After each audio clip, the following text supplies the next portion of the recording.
नमस्कार दोस्तों, स्वागत है आपका मेरे YouTube channel the news corner में। कल एक मैंने वीडियो रिकॉर्ड करी बट समहाउ मैं उसको अपलोड नहीं कर पाया। तो उस टाइम पे मुझे लगा कि यहाँ पर मुझसे डिले हुआ है, बट चीज़ें जो हैं वो अच्छे होने के लिए ही होती हैं। और आज यहाँ पर कुछ ऐसी न्यूज़ निकल कर आई जिससे मुझे अपना डिसीज़न बिल्कुल ठीक लगा। कल आपने एक रिपोर्ट देखी होगी जहाँ बताया गया कि इंडिया ने चुपके से पाकिस्तान के जो ट्विटर अकाउंट्स, इंस्टा अकाउंट और स्पेशली यूट्यूब चैनल्स जो बैन करे थे उससे बैन हटा दिया है। पाकिस्तान में तो इस चीज़ की बहुत ज़्यादा खुशी मनाई गई और बोला गया देखो एक बारी फिर से हम यहाँ पर जीत चुके हैं और यहाँ जो भारत है उसने हमसे बैन हटा दिया क्योंकि उनका काम हमारे बिना नहीं चल सकता, हमें तो कोई फ़र्क पड़ता नहीं है। बट आज जब मैंने वीडियो अपलोड करने के लिए चीज़ें देखी और एक बारी जस्ट नॉर्मल न्यूज़ देखने का ट्राई किया तो वहाँ पर कुछ चीज़ें बिल्कुल अलग नज़र आईं। यानी कि जब मैंने YouTube पर भी कुछ पाकिस्तानी चैनल्स को सर्च किया तो अगेन वहाँ पर वो मैं उनको एक्सेस नहीं कर पा रहा था। और ट्विटर या इंस्टा पर भी जब मैंने इनके सेलिब्रिटीज़ को एक बारी जस्ट चेक करने के लिए कि क्या सच में हर एक पर्टिकुलर इंडिविजुअल से बैन हटा दिया गया है तो वहाँ भी वो एक्सेस नहीं हो रहा था।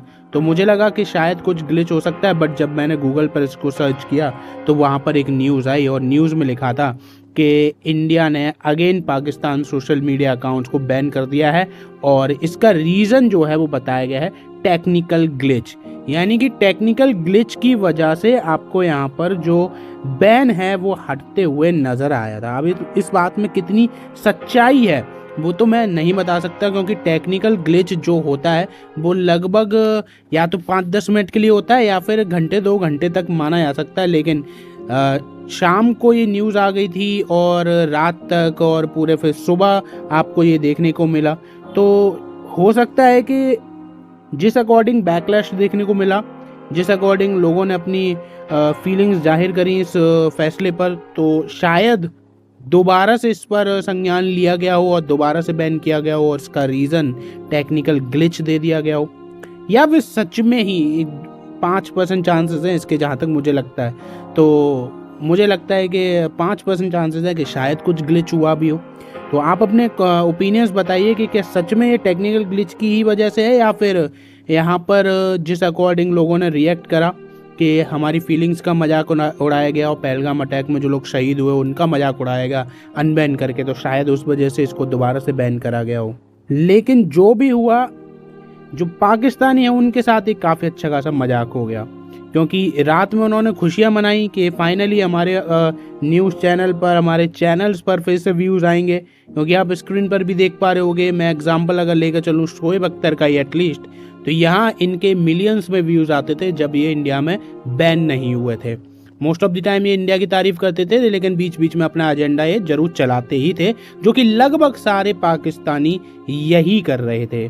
और जितने भी बड़े बड़े चैनल्स थे जिन पर व्यूज़ आते थे, एक आपने देखा होगा घंटे का किंग, उसमें भी वो कॉन्टीन्यूसली अपने क्रिकेटर्स की मजाक बनाते थे व्यूज़ पाने के लिए।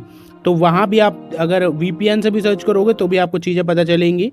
तो बैन होने के बाद 1 मिलियन से सीधा 20-30 हज़ार, और ये तो मैं फेमस अकाउंट्स की बात कर रहा हूँ। अगर मैं नॉर्मल पाकिस्तानी चैनल्स की बात करूँ तो जहाँ पहले 40-40, 50-50 या 1 लाख तक व्यूज़ आ रहे थे, इंडिया से बैन होने के बाद व्यूज़ की संख्या जो है वो केवल और केवल हज़ारों में आ गई है, किसी पे तो 800-900। तो ये तो पाकिस्तान फैन फॉलोइंग है। और जो लोग ये दम रखते हैं कि हम तो अपने दम पर सब कुछ कर लेंगे तो उनको तो एटलीस्ट पता चल ही गया होगा। मैंने बहुत सारे यूट्यूब चैनल्स के कम्युनिटी पोस्ट भी देखे, वो बोल रहे हैं मैंने तो आज तक ऐसा कुछ करा भी नहीं है, भारत को हमेशा सही बोला है तो भी बैन क्यों कर दिया है। तो बात सही या गलत बोलने की नहीं है, बात है कि पाकिस्तान जो आज के टाइम का सबसे घटिया वर्ड है वो आपसे एसोसिएटेड है और इसलिए आपको भी बैन होना ही पड़ेगा। अब देखते हैं ये डिसीजन कब तक चलता है। आप कमेंट में ज़रूर बताइए कि क्या आपको लगता है कि सच में कोई टेक्निकल ग्लिच हुआ या फिर यहाँ पर ये बैकलैश जो देखने को मिला उसकी वजह से ये डिसीजन रिवर्स करा गया है। धन्यवाद।